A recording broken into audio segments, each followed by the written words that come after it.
পবিত্র কোরআনে এমন এক নারীর কথা বলা হয়েছে যিনি জাহান্নামের আগুনে নিক্ষিপ্ত হবেন এবং যিনি নারীদের মধ্যে সবচেয়ে নিকৃষ্ট। তিনি ছিলেন অপরিসীম ধন সম্পদের অধিকারী এবং অপ্রতিদ্বন্দ্বী শক্তির মালিক, কিন্তু এই সব কিছু তাকে রক্ষা করতে পারেনি। এই হতভাগা নারীর জীবনী এতটাই ভয়াবহ যে এমনকি শয়তানও তাকে ভীতিকর মনে করত। ইসলামের বিরুদ্ধে অবিশ্বাসের অন্ধকার যুগে উম্মে জামিল ছিলেন এক কুখ্যাত শত্রু। বর্তমান যুগের ইসলামের শত্রুদের বুঝতে হলে তার মতো মানুষদের ইতিহাস জানা জরুরি। তিনিই প্রথম সেই পদ্ধতিগুলো ব্যবহার করেছিলেন যা এখনও ইসলামের শত্রুরা কাজে লাগায়। তিনি তার স্বামীকে ঈমান থেকে ফেরানোর জন্য চেষ্টা করেছিলেন এবং তার ক্ষমতা দিয়ে মুমিনদের উপর নির্যাতন চালিয়েছিলেন। এই হল সেই নারীর কাহিনী যার শত্রুতা এমন পর্যায়ে পৌঁছেছিল যে শয়তানও বিস্মিত হতো। যিনি কোরআনে অভিশপ্ত বলে চিহ্নিত হয়েছেন, তার পরিচয় আপনি কিছুক্ষণের মধ্যেই জানতে যাচ্ছেন। তাই পুরো গল্প শোনার জন্য আমাদের সঙ্গেই থাকুন। উম্মে জামিল জন্মেছিলেন মক্কার সবচেয়ে প্রভাবশালী গোত্র কুরাইশের অভিজাত পরিবারে। তার পিতা হাব্বাই বিন উমাইয়া মক্কার সম্মানিত নেতাদের একজন ছিলেন। তিনি জন্মের পর থেকেই বিলাসিতা আর সামাজিক মর্যাদার মধ্যে বড় হয়েছেন, কিন্তু এই উচ্চ অবস্থান তাকে সচ্চরিত্র করতে পারেনি। ছোটবেলা থেকেই তিনি ছিলেন অহংকারী, ক্ষমতার লোভী এবং সহজেই রাগ করে বসতেন। তিনি অল্প বয়সী আবু লাহাবের সাথে বিবাহ বন্ধনে আবদ্ধ হন, যিনি ছিলেন আব্দুল মুত্তালিবের পুত্র। আবু লাহাব ছিলেন মক্কার অন্যতম ধনী এবং ক্ষমতাধর ব্যক্তি। তার এই প্রচুর সম্পদ উম্মে জামিলের অহংকার আর ভোগবিলাসিতাকে আরও উস্কে দিয়েছিল। আবু লাহাব ছিলেন এক নামকরা ব্যবসায়ী, যার ব্যবসা মক্কার বাইরেও বিস্তৃত ছিল। উম্মে জামিল এই সম্পদের প্রভাবে মক্কার অন্যতম আলোচিত নারী হয়ে ওঠেন। তবে তিনি কেবল স্বামীর সম্পদের উপর নির্ভর করেই বসে থাকতেন না। তার বড় শক্তি ছিল তার তীক্ষ্ণ ও বিশ্বস্ত জিহ্বা। তিনি মক্কার নারীদের উপর প্রভাব বিস্তার করতেন, কুচ্ছা রটাতেন এবং যাকে ঘৃণা করতেন তার মানহানি করতেন। এসব তাকে আরও বেশি অহংকারী করে তুলত। কিন্তু বাস্তবে তিনি নিজের ক্ষমতা আর মানুষের সম্মান হারানোর ভয়েই কাঁপতেন। মক্কায় যখন মানুষ বাণিজ্য আর গোত্রের সম্মান রক্ষায় ব্যস্ত থাকত, উম্মে জামিল ছিলেন স্বামী আর গোত্রের মর্যাদা বজায় রাখায় উদ্বিগ্ন। তার কাছে কুরাইশের নেতৃত্ব আর উমাইয়া পরিবারের প্রভাব ছিল সবচেয়ে বড় বিষয়। কিন্তু একসময় এমন এক সংবাদ মক্কার বাতাসে ছড়িয়ে পড়ল যা তার অন্তরে তীব্র অশান্তি সৃষ্টি করল। নবী মুহাম্মদ সাল্লাল্লাহু আলাইহি ওয়াসাল্লাম ঘোষণা করলেন যে তিনি আল্লাহর রাসূল। এই খবর উম্মে জামিলের জন্য বজ্রাঘাতের মতো ছিল। তিনি হাশিম বংশের পরিচয় জানতেন, যা কুরাইশের অন্যতম শক্তিশালী শাখা। তিনি ভাবলেন, যদি মোহাম্মদ সত্যি নবী হন, তাহলে কি তার ক্ষমতার ভিত নড়ে যাবে না? তার কাছে এটি সত্য মিথ্যার লড়াই ছিল না, এটি ছিল প্রভাব আর নিয়ন্ত্রণ ধরে রাখার লড়াই। তিনি বুঝেছিলেন, ইসলাম যদি মক্কায় ছড়িয়ে পড়ে, তাহলে কুরাইশের শাসন আর তার গর্বিত অবস্থান ধূলিসাৎ হয়ে যাবে। তাই তিনি ইসলামের বিরুদ্ধাচরণ শুরু করলেন। তিনি ছিলেন সেই নারীদের একজন যারা ইসলামের বিরোধিতা শুরুতে করেছিল। তার স্বামী আবু লাহাব আগেই নবীর বিরোধিতা করছিলেন, আর উম্মে জামিল সেই শত্রুতা আরও উগ্র করে তুললেন। তিনি শুধু ইসলামকে রুখে দাঁড়াননি, বরং একে মাটিতে মিশিয়ে দেওয়ার জন্য মরিয়া হয়ে ওঠেন। নবীকে হেয় করতে, মুমিনদের ভয় দেখাতে তিনি তার তিক্ত বাক্যগুলো চারদিকে ছড়িয়ে দিতেন, কখনো বাড়ির চত্বরে, কখনো কাবার আশেপাশে। তিনি কেবল শত্রু ছিলেন না, তিনি মক্কায় ফিতনার কেন্দ্রবিন্দুতে পরিণত হয়েছিলেন। কিন্তু তার মূল লড়াই তখনও শুরু হয়নি। ইসলামের প্রসার তার কাছে কেবল একটি ধর্মীয় ব্যাপার ছিল না, বরং এটি তার ব্যক্তিগত জীবনের জন্য হুমকি হয়ে দাঁড়িয়েছিল। তিনি আর কোনো প্রভাবশীল মহিলা হিসেবে বেঁচে থাকবেন কিনা, সেটাই সবচেয়ে বড় চিন্তা হয়ে ওঠে। কিন্তু বাস্তবতা ছিল একেবারে উল্টো। নবী কারও ক্ষতি করেননি, বরং তিনি ছিলেন মক্কার সবচেয়ে সৎ এবং বিশ্বস্ত ব্যক্তি। তবুও উম্মে জামিল তার নামে বারবার মিথ্যা অভিযোগ তুলতেন। তার সবচেয়ে বড় হিংসা ছিল উম্মুল মুমিনিন খাদিজা রাদিয়াল্লাহু তাআলা আনহার প্রতি, যিনি ছিলেন মক্কার শ্রেষ্ঠ নারী এবং নবীর সবচেয়ে দৃঢ় সমর্থন। উম্মে জামিল খাদিজার প্রতি প্রচণ্ড বিদ্বেষ পোষণ করতেন। তিনি খাদিজাকে নিয়ে ঠাট্টা মশকরা করতেন, মক্কার নারীদের তার বিপক্ষে উস্কে দিতেন, তাকে এক ঘরে করার ষড়যন্ত্র করতেন।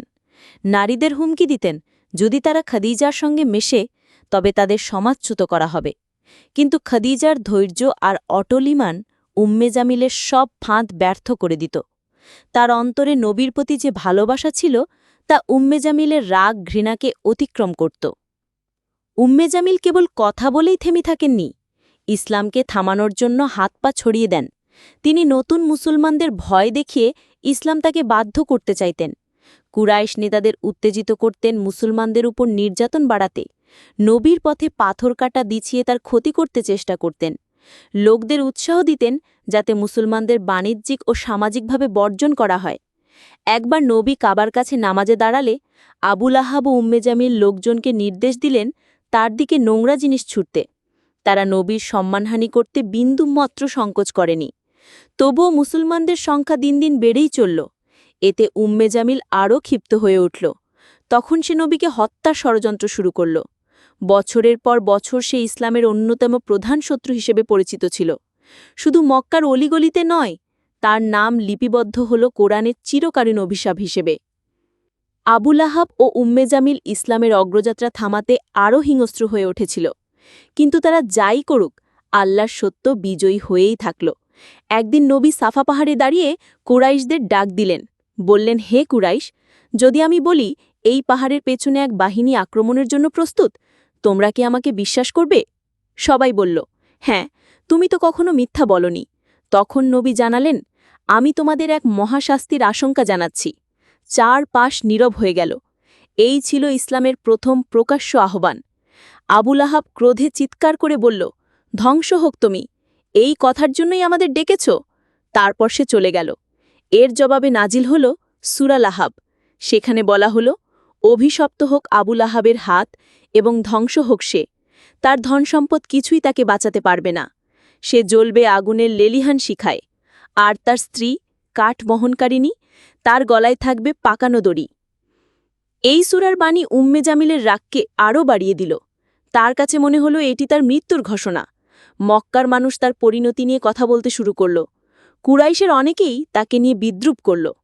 একদিন সে প্রচণ্ড রাগে মসজিদুল হারামে গেল, হাতে বড় পাথর নিয়ে। সে নবীকে হত্যার চেষ্টা করল। ভাবল নবী সেখানে বসে আছেন।